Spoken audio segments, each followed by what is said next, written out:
The FBI in Peace and War.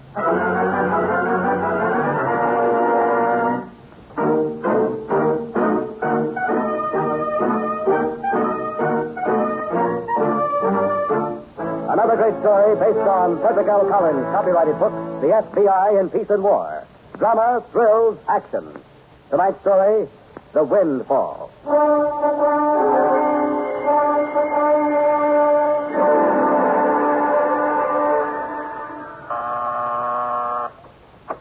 Martin Prentice, good morning. Just one moment, please. I'll connect you with the legal department. Yes, miss? Hello. Is this Martin? Well, yes, he is, but he's busy right now. And if you've come about that new position, it's taken. I'm sorry. It's not about any new position. Just tell Mr. Marsh it's a personal call, will you? Personal? Mr. Marsh, this young lady... Miss Howell, I want these letters to go out right away. Yes, sir, I'll take care of it. This young lady isn't here about the new position, Mr. Marsh. It's a personal call, she says. Oh, you want to see me, miss?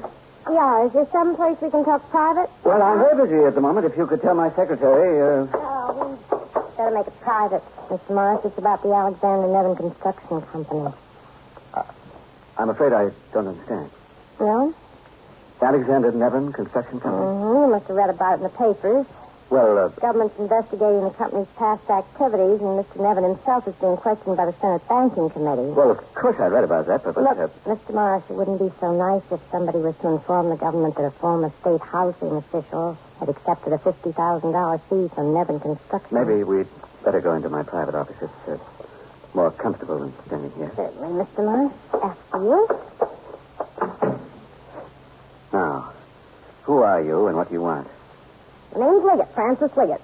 I was Mr. Nevin's secretary before all this scandal broke. I want $1,000 in cash. You have till noon to get it, and I'll give you my address where to have it delivered. What? I need $1,000, Mr. Morris, until I find a new job, anyway. $1,000? That should only be a drop in the bucket to a man like you. Besides that $50,000 fee, you also... That's a lie. I never... Mr. Morris, please. Who are we kidding? Everything I'm saying is written down in a little black book of Mr. Nevin's that I managed to keep anybody else from finding. But I tell you... Here's the address where to deliver the money. $1,000 cash. And, Mr. Morris, if the money isn't there by, say, 1 o'clock today, the government will get a real juicy piece of information by, say, 1 o'clock tomorrow. During the early post-war years, millions of dollars were made in so-called windfall profits on housing projects financed on government-insured loans. The windfalls resulted from the fact that the mortgage loans were in excess of cost, and rents were scaled to the loan and not to the cost. Although most contractors acted with complete propriety and within the legal frame, an inquiry was begun into certain alleged frauds and into various fees paid out by individuals representing specific firms. And Alexander Nevin, having completed his second day of testifying, was ordered to produce books. And his attorney asked for a recess of 1 week in order to enable him to... Joe. You're just making yourself sick reading that stuff. Well, they'll never get anything out of Alex Nevin. Never. He's too smart for them. Joe. Well, you wait and see, Ed. He'll make them look like monkeys. With a smart lawyer like Owen Shaver to advise him... Joe, don't talk like a fool. This isn't small-time stuff. This is the federal government. All right, so it is federal. They're no different from anyone else. I've been around Washington, haven't I? Sit down, Joe. Don't get excited. Well, what's so different? Will you tell me? I don't know. Let's not hash it over any more today. We better get back to work. Alex won't name me. He wouldn't say anything about me. You don't think he'd name me, do you? I don't know, Joe. Look at the end of me. Everything I've worked for. Couldn't take it. Isn't it a little late for spilt milk? What? I warned you at the time not to play ball with Nevin. Ed. You knew what you were getting into. Sure I did. So a lot of other guys. I wasn't the only one. I didn't say you were. Everybody else was on the gravy train. What was wrong with me getting mine? Listen, I could name some bigger names than mine in this state. Joe, we've been over this before. Yeah. Well, I don't remember you turning down the money that I put in the firm. I don't remember you minding the new business it brought in. Ed. I'm going back to my office, Joe. Not yet. Stay for just a minute. Look, Joe. What am I going to do, Ed? What am I going to do if he names me? I've already told you what I thought you should do. But I can't. They throw the book at me. You know that. They might anyway. But if you go to the FBI and tell them the full story... I couldn't, Ed. Not only for me, but you. Think what would happen to the office. I have thought of that. And I'd still rather. Oh, I'm sorry, Ed. I just couldn't do it. I'll get out of this some way. I'll take it. Yes. I have a call from Mr. Marsh, Mr. Prentice. Is he with you? Yes, he is, Miss Howard. Just a moment. Call for you, Joe. Huh? You want to take it? Yeah, all right. Hello? 1 second, Mr. Marsh. Go ahead, please. Hello, Mr. Marsh. This is the young lady who was in to see about some money. I'm sure you remember me all right. Yes. Yes, I certainly do. You remember the address you sent the money to? What about it? Oh, this about it, Mr. Marsh. There's a bar right downstairs at that address. I want you to meet me there tonight, 9 o'clock. What? I can't do that. I want to talk to you, Mr. Marsh. You meet me at 9, like I said. I'll be waiting.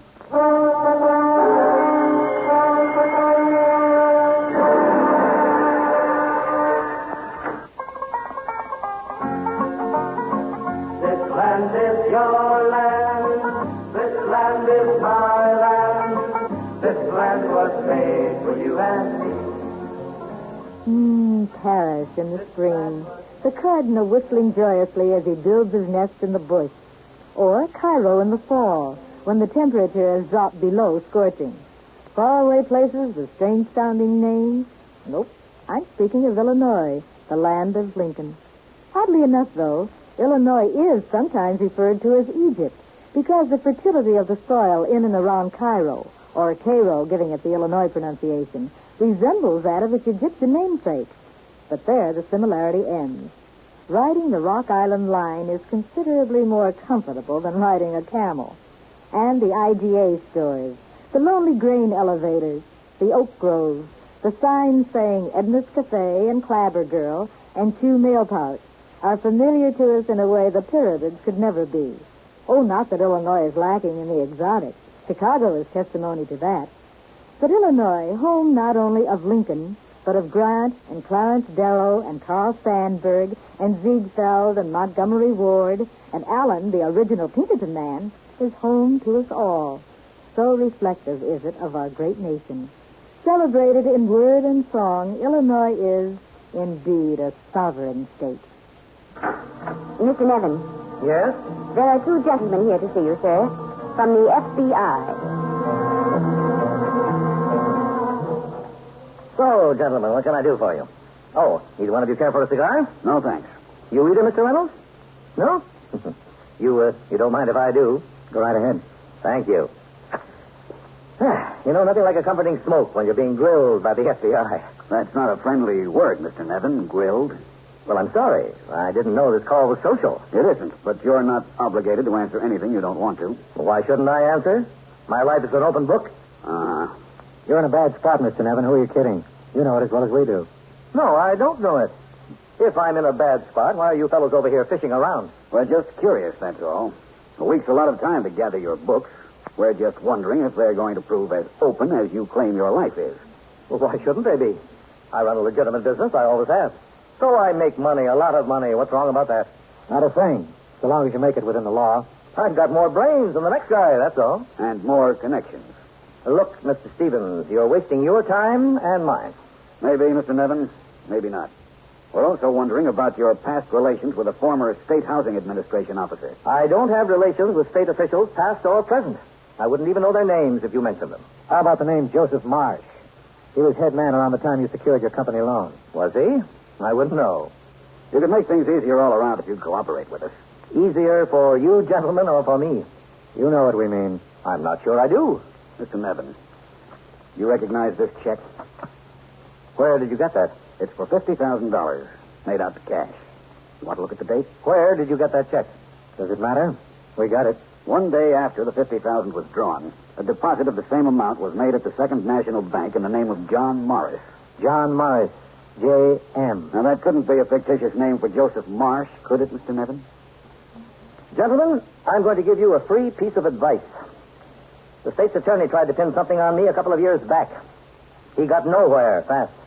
Now the government signed the same act, and they'll end up the same place. Nowhere. Mm-hmm. You've got friends in high places. That the idea? Maybe. I've got friends. I've got money. I've got a lawyer who knows his way around a committee room. That's a pretty tough combination to crack.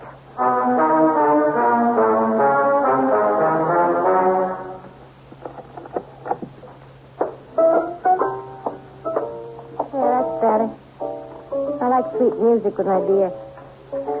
Want a drink for you, Joe? No. You don't mind if I call you Joe, do you? Mr. Morris, it seems so formal. Okay if I help myself to one of your cigarettes? Look, what did you get me over here for? If it's more Bottle money... yours work? Yes. If it's more money... Money and a lot more. You and I are making a deal, Joe. You better have another drink. Get braced for it. I gave you $1,000. What more do you want? Right now, another beer. Waiter, another beer. I'm not made of money, you know. I know. But you're made of lots of other things I like. You've got class, flex, you know, a lot of nice people. Now, look. I brought an envelope along with me. There's $1,500 in this envelope. I'm going to give it to you, but not one more cent. When I walk out of this place tonight, I never want to see or hear from you again. Oh, that's too bad. I got other ideas. I'll forget them. You forget yours. I got you behind the 8 ball, Joe. Or have you forgotten? How much do you want? We'll come to that in a minute. You're not married, are you? What? Your wife died 5 years ago, didn't she? What about it? Bad for a man to live alone, Joe. Nothing like a woman around the house to keep a man happy. It's nice to know your opinion, but I'll worry about my private life, thank you. Oh, no, Joe. From now on, you can relax. It's my worry. Huh? Mrs. Joseph Moss. That sounds real nice. I'll be a good wife to you, Joe. You what? Be a good wife. Always wanted to settle down, but no guy I knew ever had a quarter. When you worked all your life like me. Are you out of your mind? I'm smart. The way you live is something I've wanted since I was old enough to know mink from rabbit. You really think I'd marry you? I don't think. I know Of you all will. the crazy ideas I've ever heard. Crazy or not, you're going to go through with it. Maybe I'm no Marilyn Monroe, but I'm better than a 10-year stretch any day. And a wife can't be forced to testify against her husband. Don't forget that. You'll marry me, Joe. You will.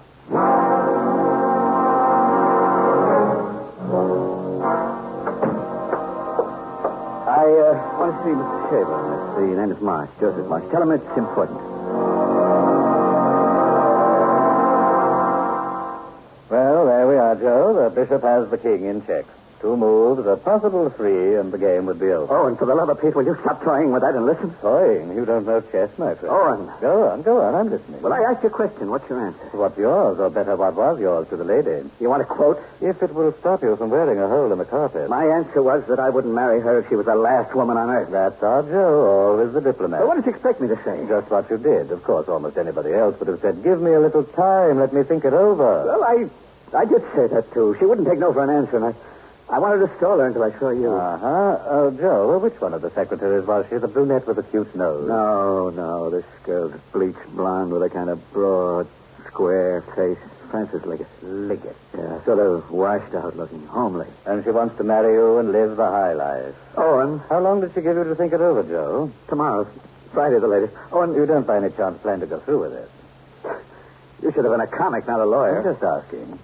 Well, we'll just have to get that little black book from the young lady, Joe. Huh? Without that book, she can't do much damage. Yeah. That's right. I'd be in the clear. Mm-hmm. But I'm not only thinking of you. No? No, it's my considered opinion that such a book in such obviously wrong hands could become very dangerous, even disastrous. There are a lot of other names in the book besides Joe Marsh. What if she doesn't have it with her?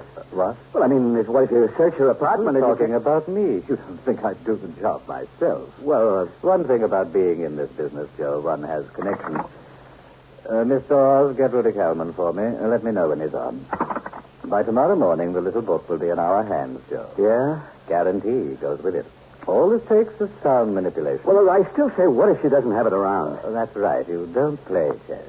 What? It's a great teacher, Joe. One can learn the very move that might save his neck. Why don't you talk so somebody can understand? All right, here it is so you can understand. Rudy's brain isn't as big as his body, but it's absolutely one track. I've known him to beat a man senseless just because the poor sap held out on a small numbers payment. Now, if the book shouldn't be in Miss Liggett's apartment... Oh.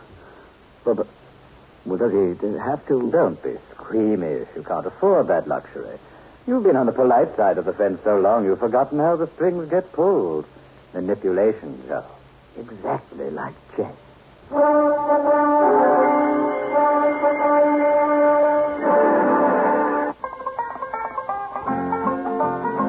This land is yours. your land. This land is my land. This land was made for you and me. Hawaii was a state of mind long before it became a state of the Union. A let's get away from it all place, where soft-spoken maidens soothed a fevered brow with lovely hula hangs, and muscular young men rode surfboards.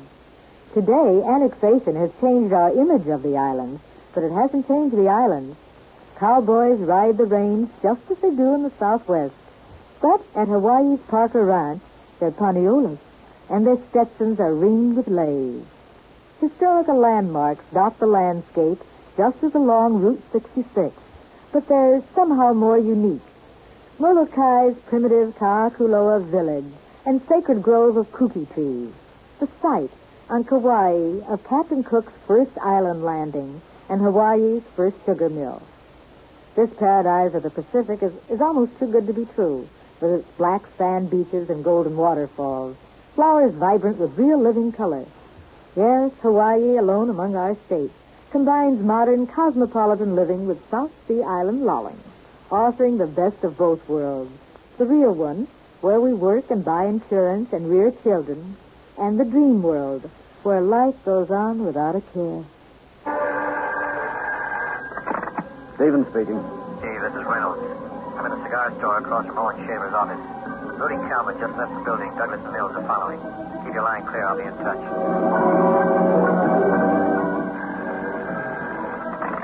Go ahead, Dave. I'm calling from a drugstore on 3rd Street and Avenue L. Rudy Calvin just entered a walk-up over a bar. And listen to this. One of the walk-up tenants is Francis Liggett, Nevin's former secretary. You better get over here fast.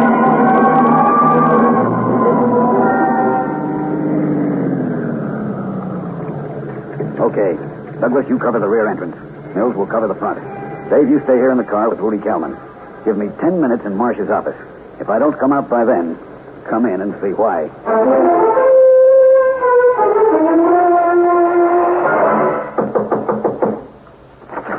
Yes? Mr. Rudy Kalman is here, sir. All right, Miss Howe. Will you go in, please? Yeah, sure, thanks. Come on in, Calvin. You're, Mr. Marsh, have a chair. Help yourself to this one. Okay. Only I can't stay long. I'll just take my dough and get out. You'll get your money just as soon as I get the black book. This? You got it? What does it look like? Let me see that. Not so fast. I said you'd get your money. So? There, that envelope on the desk. 2 G's. Why don't you count it? Or maybe you can't count. I'll take your word. And I'll take that little black book now, thanks. It's all yours, mister. The right one? Yeah. This is it, all right. Well, what about the girl? Was she home? She was home. She gave you trouble? Nobody gives me trouble. She gave you plenty, though, huh? Enough. Yeah, she had you over a barrel, all right. Perhaps not. No, perhaps she had you. She told me. What do you mean she told you? About that bribe you got from that Nevin character. It's all in that book. That little floozy would talk. I should have known. Oh, she spilled plenty before she passed out. She even knew about some other deals you were. All right. You weren't paid for that. Just so you keep your mouth shut, that's all. Hey, take it easy. I don't like guys talking to me that I way. don't like guys who knows about other people's business.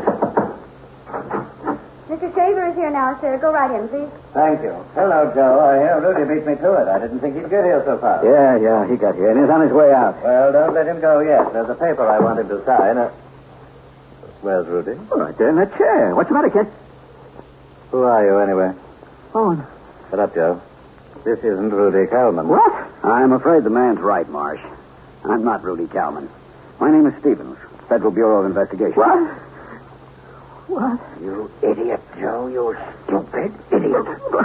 How was I to know? It hardly matters now. You're both coming with me. Where? Where? A man in your position, Shaver, certainly shouldn't. Marsh, I wouldn't try that if I were you. We're not going with you. You stay where you are. Marsh. I mean it. Make one move and it'll be your last. Owen and I are going through that door and nobody's stopping us. Joe. Come on, Owen.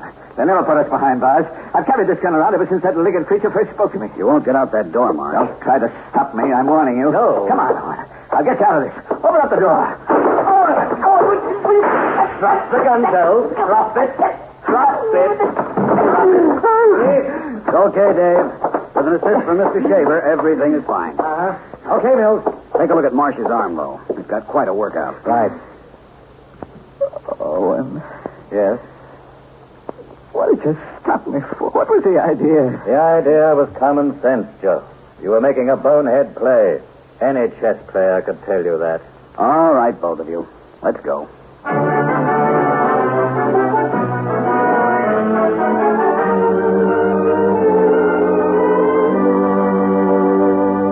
On the advice of his counsel, Joseph Marsh became a witness for the government, exposing the whole corrupt story of the Alexander Nevin operation. Francis Liggett reluctantly corroborated his testimony. The investigating committee made recommendations which a grand jury accepted, quickly indicting Nevin, Owen Shaver, and Joseph Marsh himself. In a subsequent trial, all three were convicted. Nevins and Shaver receiving terms of 10 years each, Marsh the lesser term of 6 years. With these convictions, our files were closed on the Windfall.